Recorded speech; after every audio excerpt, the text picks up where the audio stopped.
Schools reopened today and primary school learners returned to school to full-time from the 2nd of August for the first time in over a year. What non-negotiables need to be implemented to ensure safety and uninterrupted learning? The General Secretary at Equal Education, Newzroom Madubedube, joins us now to talk to this matter. Newzroom, good evening and thank you very much for your time.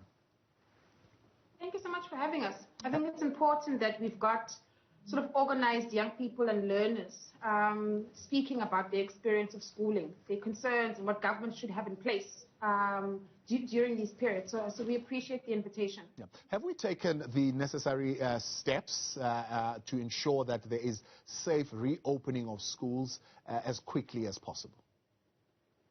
So the Department of Education called for a civil society meeting on Monday last week ahead of the reopening this week. And part of their presentations took us through what they called a risk-adjusted strategy. And what the strategy does, it says, depending on where your school is geographically placed, the Department of Health can inform, according to how many cases are active of COVID, whether your school will then be dubbed a hotspot and can still be open safely. And so what the department has said is that it's going to support provinces in making sure that schools can be closed or either opened according to the COVID-19 infection rates in that area.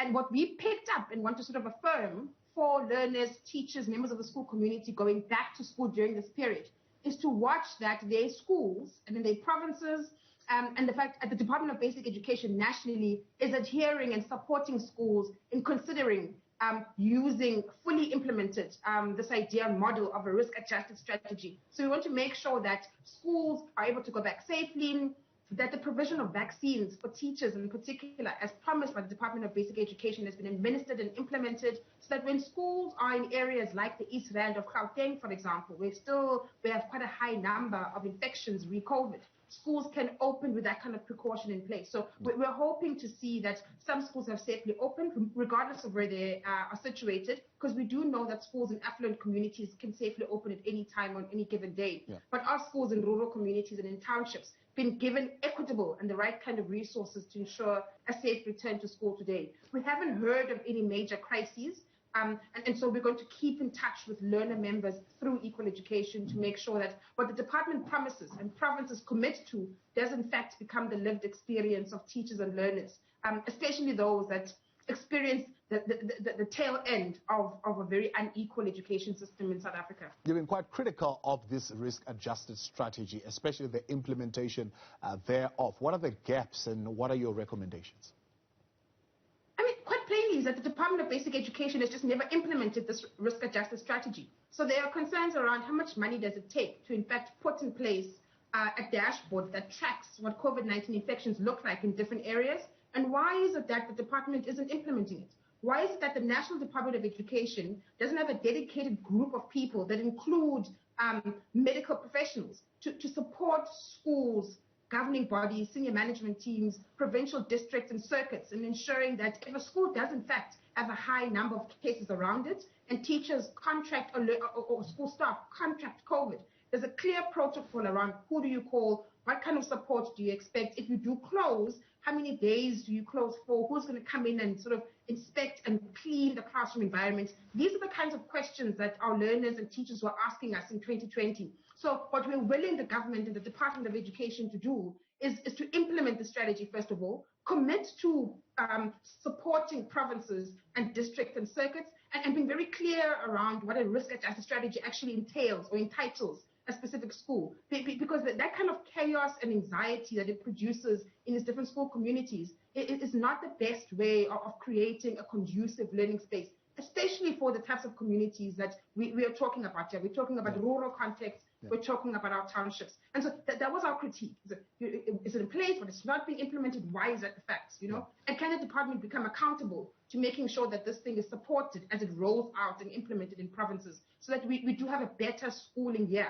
Because, South Africans must also understand that the department has reported having lost over 70% of the learning sort of gains it wished to administer over the year of 2020. We've got 500,000 learners displaced in the system, dropped out from the year 2020. So the department needs to really get serious about learning from the lessons of 2020 and making sure that it does in fact adequately support and equitably support schools and black communities over this next period. And one of the ways that they've proposed, and we want to hold them to it, is through this risk-adjusted strategy. Right. And that's why we're so critical. We just feel like it's an important tool. And everyone should know about it so we can hold our officials to account around its implementation. 517,000 teachers are vaccinated. Do you still fear that there are schools that will not be reopening? And is there a sense that there is a realistic plan in place to ensure that all schools reopen with speed? I mean, our fears at the moment aren't just about whether teachers feel they can safely become vaccinated and go back into the school community. Our real challenge at the moment is ensuring that our governments, both provincially and nationally, the education departments, are thinking about the bare necessities, what you'd call non-negotiables. So do we have safe and adequate sanitation in all our schools? Do we have a commitment to eradicate fully plain pit latrines in schools in rural contexts across this country?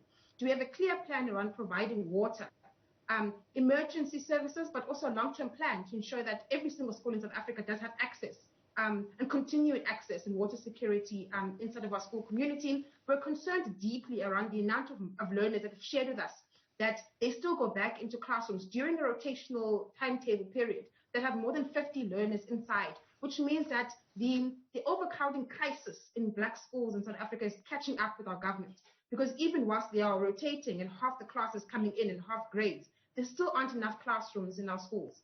And so when we say the non-negotiables, we mean an ability for learners to hold a 1 meter distance between them.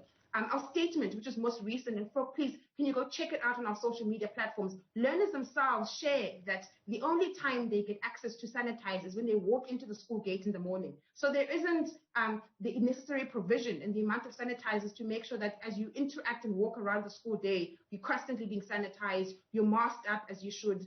And in fact, I must share a couple of principals, especially in the Eastern Cape, have shared with us that the amount of money they needed to procure adequate PPEs for this year, they had to take from different parts of the budget. Because we must also be clear that basic education has lost over 2.7 billion rand during this COVID period. And that money has been reorientated towards what is called essential services for COVID and taken away from basic education. And that means that our schools where black learners attend, are left with less in the kitty and having to do more to ensure that the provisions that COVID needs during this period are in place.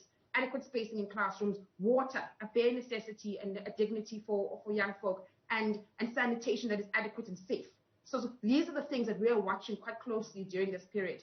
And we don't want to compound that with the ability of teachers to go in and register themselves and get, in fact, vaccinated over this period. But I think that exercise itself does help us feel a little bit better around what the school community can anticipate for the rest of this year. And so we are really crossing fingers that schools and townships and rural communities can safely return and maintain learning during the second part of the year. All right, Noncedo Madubedube, I appreciate your time. Thanks for coming through. General Secretary there at Equal Education.